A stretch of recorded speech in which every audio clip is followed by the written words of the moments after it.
Vamos lá, segundo ano, vou corrigir os exercícios. Então, eu estou aqui, ó, página 20. Vou corrigir os exercícios 1, 2 e 3, tá bom? Que foi o que eu pedi para vocês fazerem. Então, lá, exercício 1. O desenvolvimento de teorias científicas geralmente tem forte relação com contextos políticos, econômicos, sociais e culturais mais amplos. Claro, né, turma? O cientista, quando ele faz uma descoberta, ele está envolvido no cotidiano dele. Então, tem cultura, tem política, tem economia e por aí vai. Tá bom? A evolução dos conceitos básicos da termodinâmica ocorre principalmente no contexto da Idade Média. Não, turma. Idade Média nós tivemos grandes...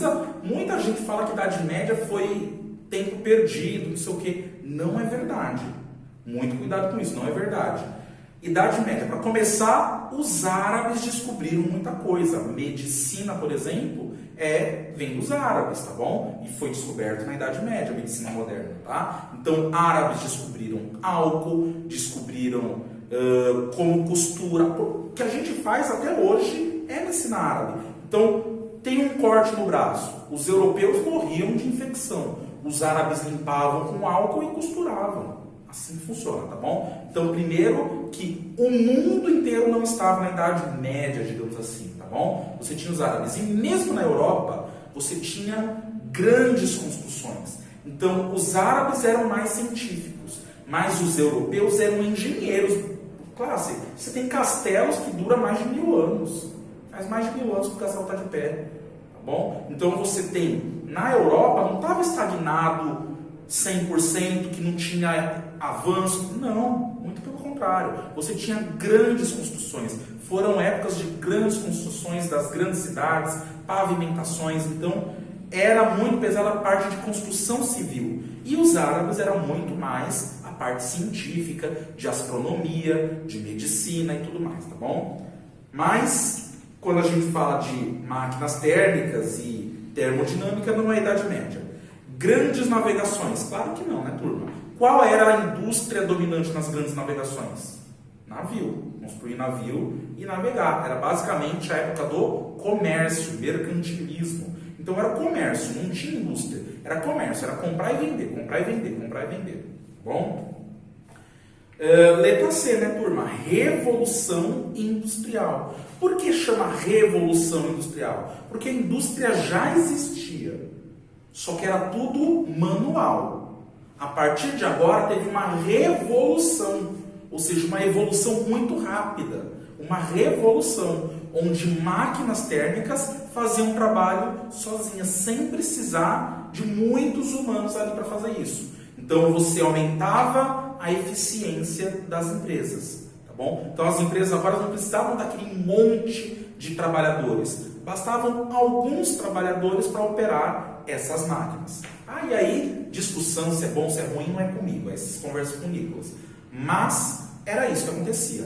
Revolução Industrial, época das máquinas térmicas, tá bom? Grande avanço na tecnologia e principalmente tecnologia de máquinas térmicas, né?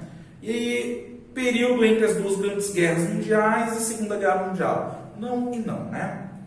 2. Então, o exercício 1 é letra C. Exercício 2. Vamos ler aqui comigo. Exercício 2. Em um motor de carro, o processo de combustão gera 300 joules de energia térmica. Ou seja, no carro, a fonte quente está fornecendo para essa máquina térmica, chamada carro, né, para o veículo, está fornecendo 300 joules de energia. Então, o que recebido, 300 joules. Olha lá, que recebido, 300 joules. Deste valor, 200 joules são perdidos sob a forma de calor. Então, é o que? Cedido. O motor esquenta e cede calor para o meio ambiente. Esquenta bastante, precisa de um radiador. Hoje em dia nem coloca mais água no radiador. Tem um líquido específico que consegue resfriar ainda mais, de tanto que o motor esquenta. Se você não coloca esse líquido especial, um líquido rosa que a gente coloca, que passa pelo motor, tira calor do motor, se a gente não coloca esse líquido, o motor, literalmente falando, ele derrete, turma. Tá? Ele derrete. Então esse Q cedido aqui, ó, 200 joules. Qual a eficiência desse motor? Eficiência é esse N mais estranho. Aí a gente pode pensar assim, ó. Eficiência é trabalho sobre Q recebido. O que é trabalho? Trabalho é Q recebido menos o Q cedido. Então, olha lá. Trabalho. Q recebido, 300. Q cedido, 200. Então, o trabalho vale 100.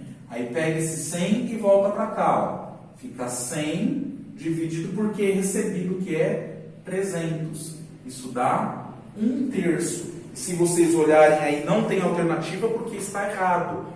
Está escrito 100/3, quando na verdade devia estar escrito 1/3, tá bom? Então, aí pra gente, a gente vai ficar com a alternativa D de dado, tá bom? Só risca esses 2 zeros que estão aí, tá bom? Exercício 3. O exercício 3, ele fala o seguinte: em um ciclo completo da turbina a vapor, a energia que provém da queima do combustível, carvão, é utilizada para variar a energia interna da substância de operação, água e vapor, e para realizar trabalho, fazendo girar o eixo da turbina. Ou seja, ele está descrevendo esta máquina térmica aqui, ó. Esse daqui é o esquema de uma máquina térmica. A água que circula externamente ao condensador também se aquece, tá bom? A energia fornecida ao sistema é transformada em trabalho, reaproveitada no processo e, em parte, cedida ao ambiente. Tudo bem. Então, olha lá, ó. Ele está simplesmente descrevendo isso daqui, ó. Então aqui, nesse primeiro desenho, tem a caldeira. Essa caldeira aqui, ó, começa a aquecer a água. Essa água vira vapor, passa pela bomba, passa por esse condensador, onde ela se resfria, sobe, gira a turbina e volta aqui para a caldeira, onde é aquecida novamente e faz um novo ciclo. Tá bom? Então, olha lá. Ó. Aquecimento aumenta a pressão. Então, o fato de você aquecer é do D para o A. Aí, terminou de aquecer, terminou de aumentar a pressão alta permanece constante. Tudo bem? Permanece constante. Que é quando ele vem para cá. Ó. Ele passa aqui pela bomba. Então, na bomba, a pressão está constante. Chegou no condensador. O condensador está tirando temperatura, está tirando o calor desse vapor d'água. O que começa a acontecer com a pressão? Cair. Classe, não era para aumentar o volume, né? Aqui no condensador é para ser do B para o C, não é para aumentar o volume. Mas está aumentando, por quê? Porque isso aqui é água, turma, não é gás nobre. Ele só é bonitinho, igual eu passei no caderno, quando é um gás nobre. Então a água, ele diminui a pressão e aumenta um pouquinho o volume. Problema nenhum. Tá? Só vai perder eficiência aqui. E aí depois ele vai para a turbina. Ou seja, diminuindo o volume. C para o D. Aí, quando ele cai aqui, ele começa a aquecer de novo, D para o A. Cada etapa da transformação gasosa ocorre em uma das partes da termoelétrica. A transformação BC é adiabática. Tá bom. Então, BC acontece de forma muito rápida, sem troca de calor com o ambiente. A respeito dessas etapas, são feitas as seguintes afirmações. 1. Na caldeira, a água se vaporiza a pressão constante, aumentando seu volume. Transformação AB. Verdade, né, turma? Olha lá, ó. DC é o fato de aquecer.